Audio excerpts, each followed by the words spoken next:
Okay, shalom, shalom. Kwam Yasha Allah, Koholoyimla, Yahweh, Bahashim, Yahushai, Bahashim, Rachahachudash. Double honors to our apostles and elders of Great Millstone who rule well, and that by the Spirit taught us His beautiful truth. I just want to say the water to all the H.I.M and H.I.M that's out here sincerely keeping the laws, the statutes, and commandments of Yahweh Bashim Yahushai to the best of their ability. This is Yachanan Nawaf, just coming at you with another quick lesson, praying that it's edifying by the Spirit. And this guy right here is Ray Dalio, pronouncing his name right, says most people are silent because they're afraid to talk about what's really happening with the U.S. economy.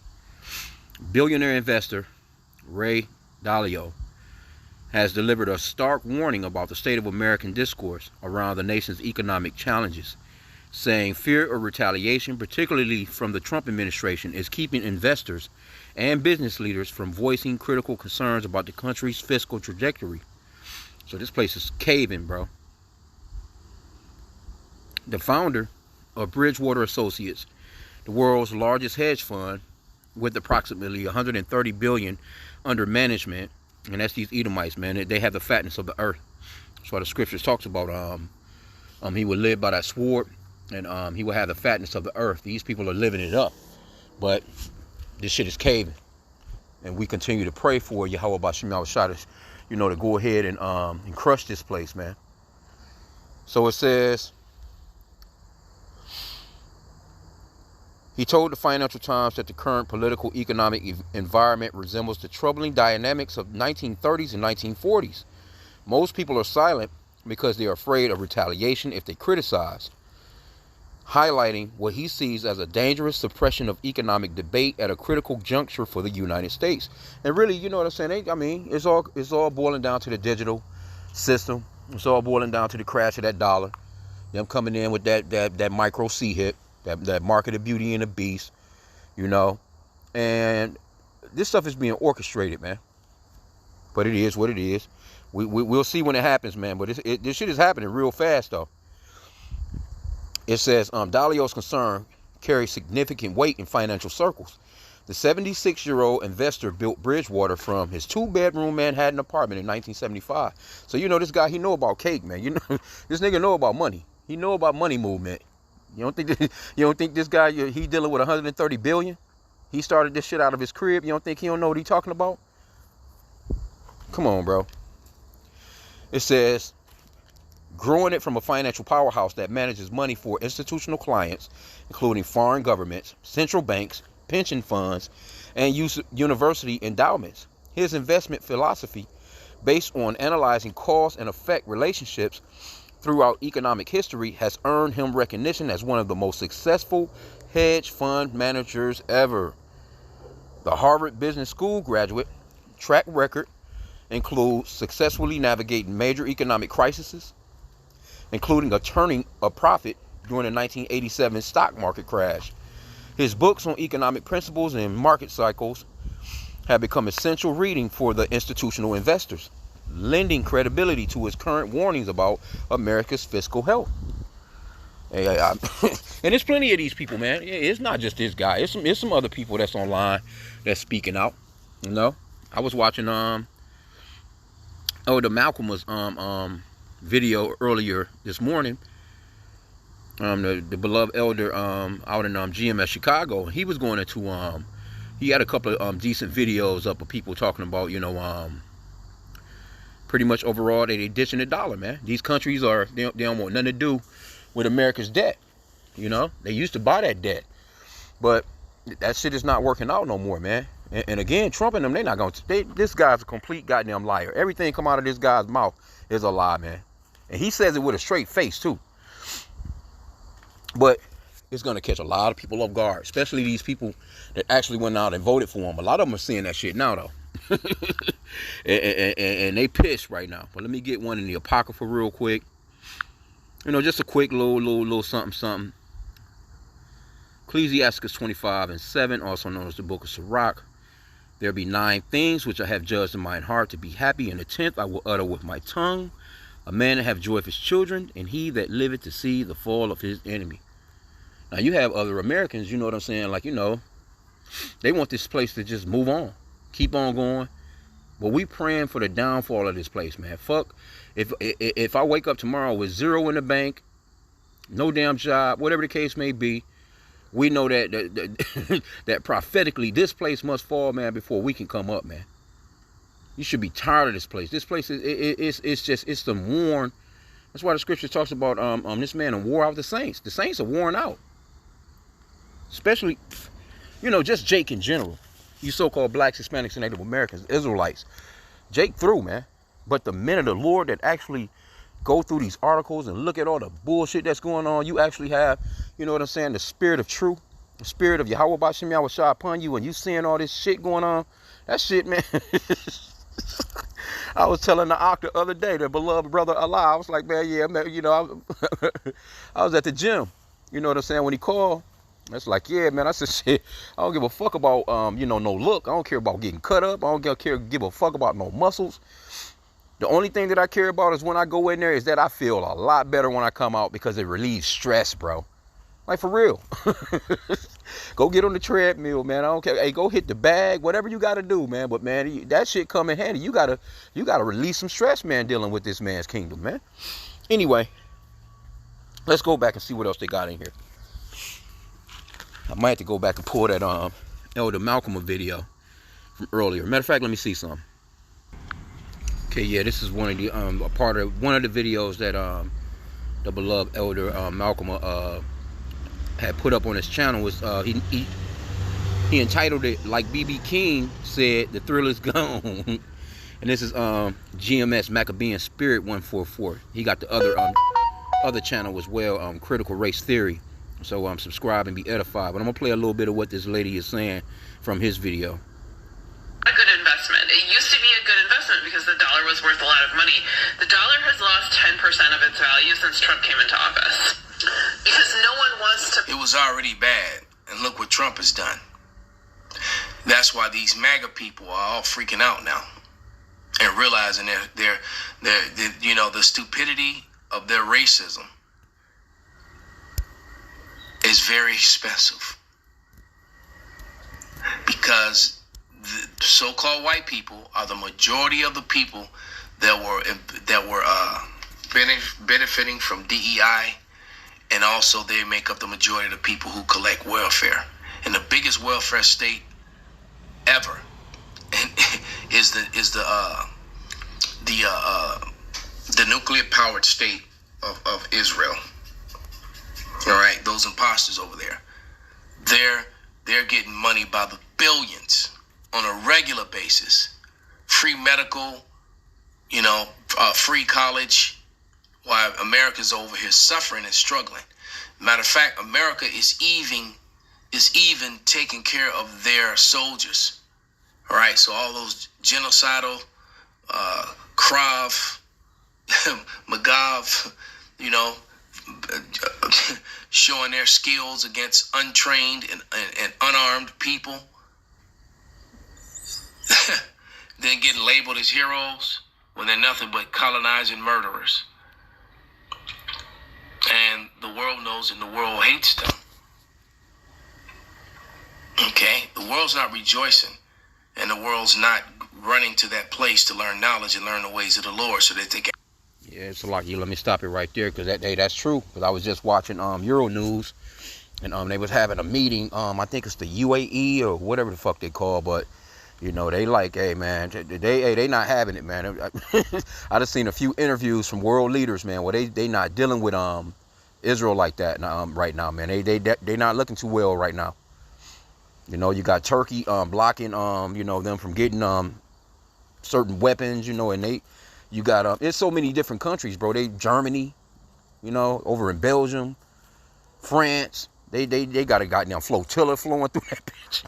Hey, so, and then this guy, he's standing on, in these interviews, Benjamin Netanyahu, not a Jew, standing in these interviews, pretty much overall, he wants to shut down social media, or he wants to get rid of certain algorithms. Because I seen something, I think it was yesterday, where now it's a IDF, I think, I'm not sure what, a retired soldier or whatever the case may be, but I think it's a lady. Now she's one of the small hats. She's over TikTok now.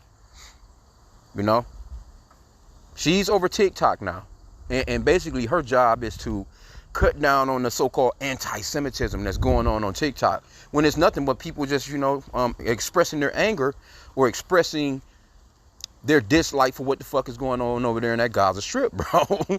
Like, for real. So, and you know, of course, you know, I'm surprised they didn't buy this shit, you know, because Trump could have just shut it down. But I guess by them keeping it going, they can still use it as a tool, so to speak, where, you know, they can push that. Because I remember one time too, I had done a lesson on it. They had a campaign going. I forgot how much money they was putting into it, but it was a lot of money that Israel was putting into trying to get their image back, or, you know, because that was shit a while back. So think about it now. This was before, you know, they started showing all that starvation and these kids and their ribs and shit showing. You know what I'm saying? Ain't number hands and feet. You know, eyes bulging out of the sockets. You know, you could see their damn cheek, every damn structure of bone in them. And that was before that. So now people starting to see all this. And it's video after video. I was just looking at a video. They just, you know, they bombed an apartment building and shit. You know what I'm saying? Killed the mom, the dad, and two sisters. And there was a little boy, you know, that survived, that was under the rubble. They had to pull out and shit. And his grandmother sitting there crying her ass off. And again, it be saying, if you don't have a strong stomach, really, you can't even watch those videos. They give you that little precursor across the TV, letting you know graphic images. That shit is crazy, bro. I'm looking at that shit like, God damn. Okay, but anyway, let's see here. I wanted to get a little bit more of what she was saying. Favor, this is fails, they take you to war. And or basically, too, it was this one guy. He kind of gave a little bit more information. Let me see if I can get to it. This guy, I think this was the guy right here. Slovakia, y'all. Treasury bonds are being sold off at alarming levels. Japan, China, they are starting to sell off their treasury bonds. And this is something I've talked about and other channels have talked about. And this is why the nations are all gathering and moving toward the BRICS nations to join with China. Look, China, Ammon and Moab are together now. All right? So South Korea and North Korea are closing up their breaches. All these countries that were once allies to America are now starting to go with China and Russia. Yep, and that's true. Because what this is saying is China and Japan dumping bonds, economic collapse, buy supplies now.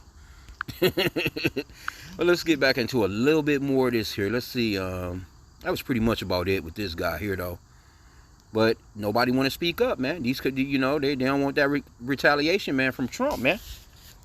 That administration got everybody with their mouth closed, and they know full well this guy breaking all kinds of laws. He's going against the Constitution. He's going against judges' rulings and shit, federal judge rulings. He's not. This dude is unhinged. Okay, but it says the economic reality. Dalio alarm centers on what he describes as an impending debt-induced heart attack in the relative near future, which he said could strike the U.S. economy within the next 3 years. And we hoping that shit come way before that. God damn it, let that shit come this month. The numbers support his concern. America's national debt has reached a staggering $37 trillion as of August, representing approximately 124% of the nation's gross domestic product, GDP. Levels not seen since World War II. More troubling, the Congressional Budget Office projects the debt to GDP ratio will climb from 100% in 2025 to 156% by 2055. Now, ain't gonna be no goddamn 2055. Damn sure praying this place don't go that goddamn far. The hell out of here. If current policies remain unchanged. And interest payments on this debt are consuming an increasingly large share of the federal budget, creating what Dalio likens to a circulatory system riddled with plague. And here you go, you know, you got a foreign entity basically running your government. Adding to Dalio's concern is the current administration's approach to Federal Reserve independence. President Trump has openly criticized Fed Chair Jerome Powell and attempted to remove Governor Lisa Cook, moves that European Central Bank President Christine Lagarde recently warned could pose very serious danger to the global economy.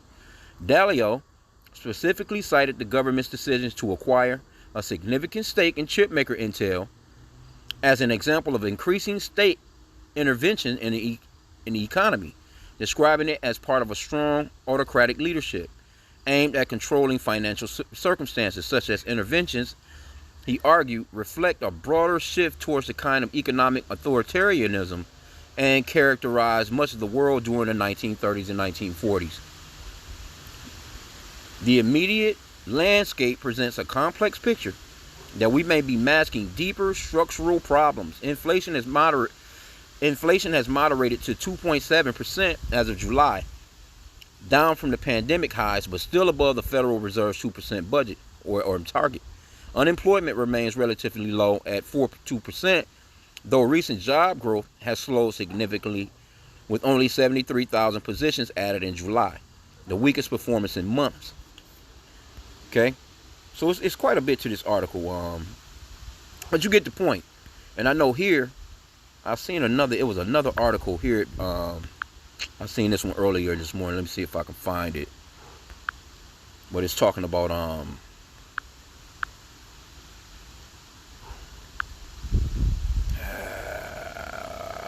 sure. I think it was. Let me see here. Yeah, this right here. Michigan SNAP work requirements start today. Key dates. So basically, it says adults aged 18 to 64 must now work or volunteer at least 80 hours per month to continue receiving SNAP benefits. Man, that shit gonna knock a whole bunch of people off. Right? So basically, you're gonna have to at least work 20 hours a week, so to speak. But it's a lot of people, man, that's not, they're not physically in shape, or mentally rather in shape, to actually be going somewhere and talking about a damn job or volunteer. Where the fuck you going to volunteer time at? But remember, they was talking about people that receive Medicaid and all this other stuff like that can take their asses to the fields and pick all that fruit, the fruits and vegetables, since the immigrants are gone. Remember they was talking about that? They don't put y'all asses to work, man. But that's gonna, here in Michigan, I know that's gonna fuck a lot of people up. It's gonna fuck a lot of people up, man.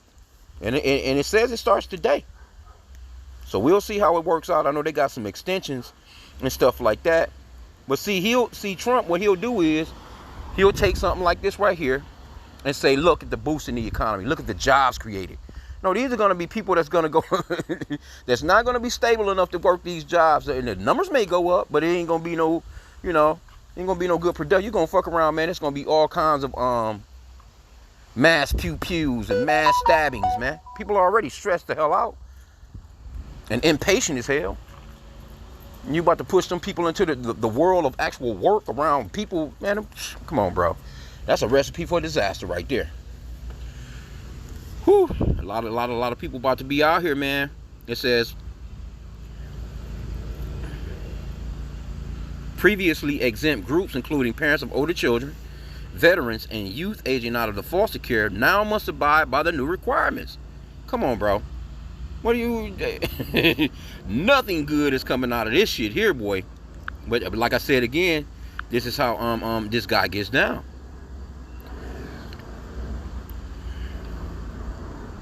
Let me get this Habakkuk chapter 2 starting at verse 3. It says, for the vision is yet for an appointed time, but at the end it shall speak and not lie. Though it tarry, wait for it, because it will surely come. It will not tarry. And we're witnessing these prophecies come to pass, man. Verse 4. Behold, his soul which is lifted up in him is not upright in him, but the just shall live by his faith. That's why you have to have faith in these scriptures, man. Have faith in what the Lord said is going to come to pass, man. Verse 5. Yea, also, because he transgresseth by wine. He is a proud man, neither keepeth at home, who enlarges his desire as hell, and is as death. and cannot be satisfied, but gathereth unto him all nations, and heapeth unto him all people. So now all those nations that he done heaped up, and been bullshitting for all this time, those nations are starting to, back the fuck up. They selling off them bonds. They're moving towards the BRICS nations, and they're going to eventually come to a point of firing them missiles at this place, man. That's what it's all boiling down to. Matter of fact, let me read that verse in the NLT. It says, Habakkuk 2:5 in the New Living Translation, wealth is treacherous, and the arrogant are never at rest. They open their mouths as wide as the grave, and like death, they are never satisfied. In their greed, they have gathered up many nations and swallowed many people. And the people are tired, man. Even the American people. These people ready to pew-pew with each other right now. Goddamn civil wars on the brink in this place. Verse 6, it says, back in the KJV, shall not all these take up a parable against him, and a taunting proverb against him, and say, woe to him that increaseth that which is not his? How long? And to him that laden himself with thick clay. Let me read that one in the NLT. Verse 6. But soon their captives will taunt them. They will mock them, saying, what sorrows await you thieves? Now you will get what you deserve. You become rich by extortion, but how much longer can this go on? Suddenly your debtors will take action. They will turn on you and take all you have while you stand trembling and helpless. Because you have plundered many nations, now all the survivors will plunder you. You committed murder throughout the countryside and filled the towns with violence. What sorrow awaits you who build big houses with money gained dishonestly? You believe your wealth will buy security, but your family's nest beyond the reach of danger. So like you're putting your family's nest beyond the reach of danger. But by the murders you committed, you have shamed your name and forfeit your lives. And that's pretty much, Esau is on the chopping block right now. Shameful spewing is on his ass. Everybody pointing him out. And that goes for these American Edomites. That goes for Edomites in general, but especially Amalek. Amalek is done lost the information war. That shit is a done deal. So it's nothing for them to shut that internet down very soon, man. And famine of the word come on into play. Because it's nothing they can do no more. They can't. It's just they done lost that war, man. That shit is a done deal. All they can do is go ahead and clip all that shit, man, and shut that internet down. Come back with a reset. So just wanted to just chop up a little something on this, man. I found it interesting. I mean, I personally think this guy know what he's talking about. He ain't made that kind of money, and doing all that shit and don't know what he's talking. He gotta at least, even if he's somewhat wrong, he gotta be, some of this shit he's saying gotta be real.